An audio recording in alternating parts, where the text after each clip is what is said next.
Hi, I'm Hong Tan from Microsoft Research Asia, and I want to talk to you about haptics today. We've all had the following experience. It's cold outside, so put on my gloves, go outside the house, take out my car keys, and I want to open the car door with my remote. I cannot feel the buttons on my key because I'm wearing a glove, so I look down, take a glance at the buttons, press on it, the door opens. The fact that I cannot feel these buttons does not bother me because I can always look at that key and find that button and execute a press.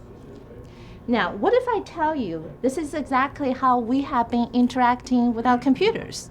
We touch that screen with a numb hand, but we cannot feel anything other than a piece of cold glass.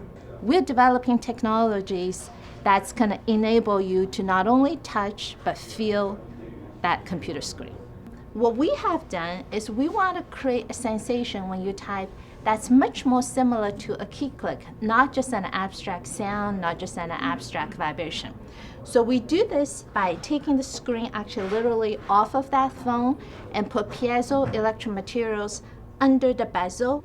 Now when you have a keyboard you're typing on the phone, the glass literally bends instantaneously, very small bending, but that's enough to tell your finger that it feels like a key click.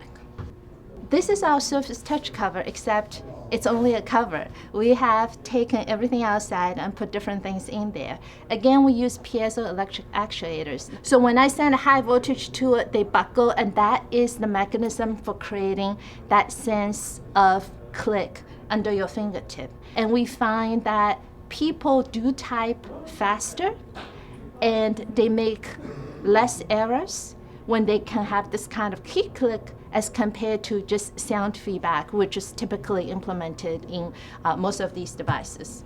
Let me move on and talk about feeling things on the screen. So here I have a checkerboard on a Lumia 920 phone.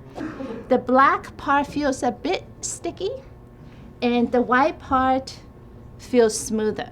Now we do this by putting a piece of glass on top of the phone, and we again use the wonderful piezoelectric actuators on top of that piece of glass, and we vibrate that glass at very high frequency, this way, up and down. But what happens is when you run your finger on that piece of glass, it can trap a very small piece of air between your finger and that screen, and this is what makes the screen feel smoother.